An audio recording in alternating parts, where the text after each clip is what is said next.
Good morning students, मैं video Bhopal Madhya Pradesh के students के लिए बना रहा हूँ। आप जिस कोर्स में स्पेशलाइजेशन करना चाहते हैं उसके बारे में हम लोग डिटेल डिस्कस यहाँ करने वाले हैं। अबाउट द टॉप कंपनीज क्या होने वाली है, टॉप सैलरीज क्या होने वाली है, उनके about everything we are going to discuss. About the more education, हमारी क्लासेस चलती है मोर एजुकेशन के नाम से, उसके बारे में हम लोग डिस्कस करेंगे। अबाउट दी बेस्ट कॉलेज जो आपके लिए बेस्ट है उसके बारे में हम लोग डिस्कस करेंगे। तो वीडियो में बने रहिए, चैनल को सब्सक्राइब कीजिए, बेल आइकन को हिट करिए जिससे आपको रेगुलर अपडेट मिलते रहे। बाकी के वीडियो के अंदर इंफॉर्मेशन हमारे सर देंगे आपको। Thank you. ये वीडियो मैं उन स्टूडेंट्स के लिए बना रहा हूँ those who are planning for MBA का प्लान कर रहे हैं, टॉप 20 स्कूल से प्लान कर रहे हैं। उसके लिए एक एग्जाम लगता है कॉमन एडमिशन टेस्ट। इसके ऊपर बहुत डिटेल में डिस्कस करेंगे। आईएम्स तक कैसे पहुंचना है उसको अपन डिस्कस करेंगे। इसके अंदर कैट एग्जाम की इंपॉर्टेंट डेट्स, कैट एग्जाम क्या होता है, एग्जामिनेशन पैटर्न क्या है, एलिजिबिलिटी क्या है, एग्जामिनेशन स्ट्रेटजीज क्या है, कैसे आपको एग्जाम देना चाहिए, आईएम्स तक पहुंचेंगे तो उसके कट ऑफ्स क्या होंगे और नॉन आईएम्स कॉलेज के कट ऑफ क्या होंगे, सब डिस्कस करेंगे। न्यूज़पेपर में आया था 42% काम 2027 तक मशीनें करेंगी।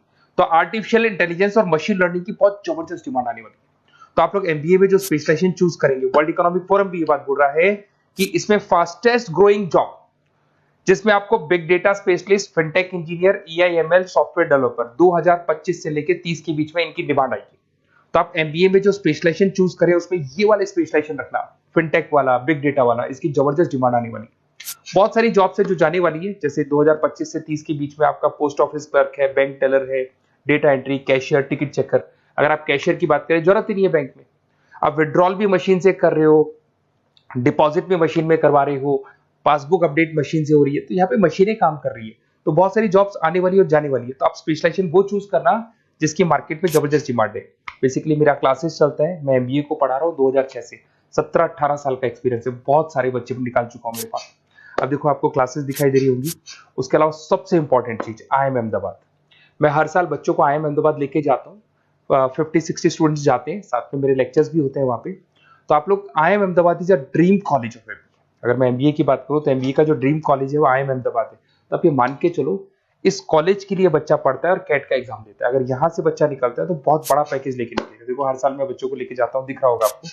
उसके अलावा मैं मुंबई में पढ़ा रहा हूँ, जयपुर में मैं पढ़ा रहा हूँ। अच्छा, अलग अलग कॉलेजेस में एज अ गेस्ट में वर्क कर रहा हूँ। अच्छा, 2008 से मैं बुक्स भी लिख रहा हूँ। तो 2006 में पढ़ाना शुरू किया था, 18 साल हो गए, और 16 साल से मैं बुक लिख रहा हूँ। 2008-10 में बहुत सारी बुक्स लिखी है। मेरे वीडियोस भी हैं, आपको यूट्यूब पे वीडियोस मिल जाएंगे। मैं सैंपल्स आपको शेयर करूंगा जो जिसका रिक्वायरमेंट होगा। अगर आपको बेस्ट कॉलेज का रिक्वायरमेंट हो या फिर कैट के लिए कैसे स्टडीज करनी है उसका रिक्वायरमेंट है कि कौन कौन से कोर्सेज हैं कैट में, कहाँ पे आपको एडमिशन लेना चाहिए और किस तरीके से स्टडीज करनी है, कट ऑफ क्या जाएगा, तो उसके ऊपर आप डिस्कस कर सकते हो। मेरा नंबर है, इस पर कॉल कर सकते हो। बाकी मैं अगर क्लास में रहता हूँ तो आप मेरे को व्हाट्सअप कर सकते हो अपना name, number, city, state, course और कहाँ से आपको अपना एमबीए करना है और किस तरीके से कैट का प्रिपरेशन करना है। अब अपन आते हैं एक एक करके कैट के स्पेशलाइजेशन पे। What about CAT? देखो कैट का जो एग्जाम है वो आईएम्स लेता है, इंडियन इंस्टीट्यूट ऑफ मैनेजमेंट। इसमें एमबीए पीजीडीएम करवाता है। मोड आपका जो है ऑनलाइन बेस होता है, कंप्यूटर बेस्ड मोड होगा आपका। ड्यूरेशन 2 घंटे का आपका पेपर होगा। इसमें आपको verbal ability, reading comprehensive, data interpretation, logical reasoning and quant मिलेगा। तो 3 सेक्शन में डिवाइडेड है पेपर। आपको हर सेक्शन में 40 मिनट्स मिलती है। 2 घंटे का आपका पेपर है, तो उसको कंप्लीट करना है।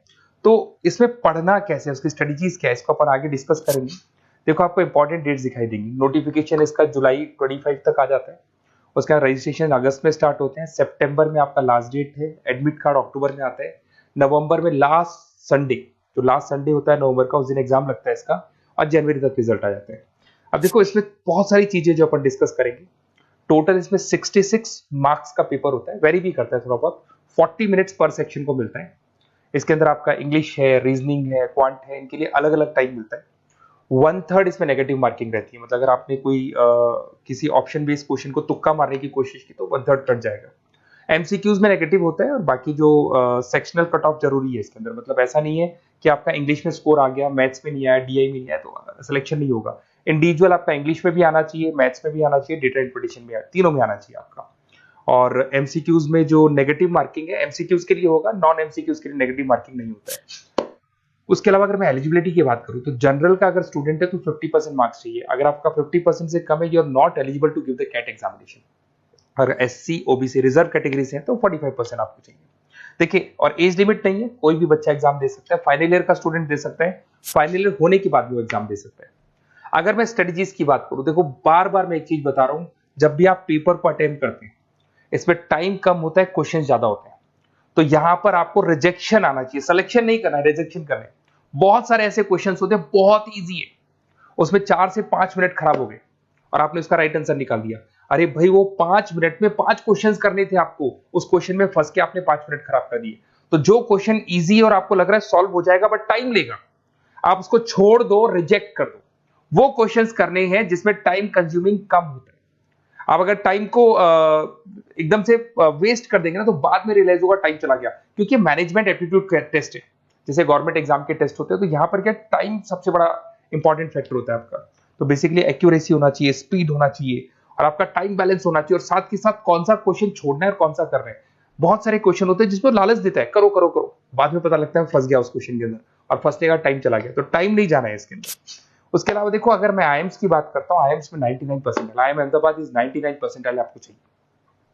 उसके बाद में अगर मैं बात कर दूं, बेंगलोर 99, कोलकाता 99, लखनऊ में 97 टू 98 चाहिए, इंदौर कोझीकोड में 95 टू 97। तो परसेंटाइल तो मान के चलो, अगर आपको टॉप कॉलेज चाहिए ना, तो 99 प्लस परसेंटाइल चाहिए आपको, ठीक है। उसके अलावा अगर अपन देखते हैं एफएमएस दिल्ली, नॉन एक्सेप्टेबल, जो कैट का एग्जाम तो लेते हैं बट नॉन आईएम्स है, वो भी 99 मांगता है। एसपी जैन भी 85 टू 95 मांगेगा। एमडीआई गुड़गांव 95 परसेंटाइल मांगता है। आईएनपी गाजियाबाद 85 टू 90 मांग रहे हैं।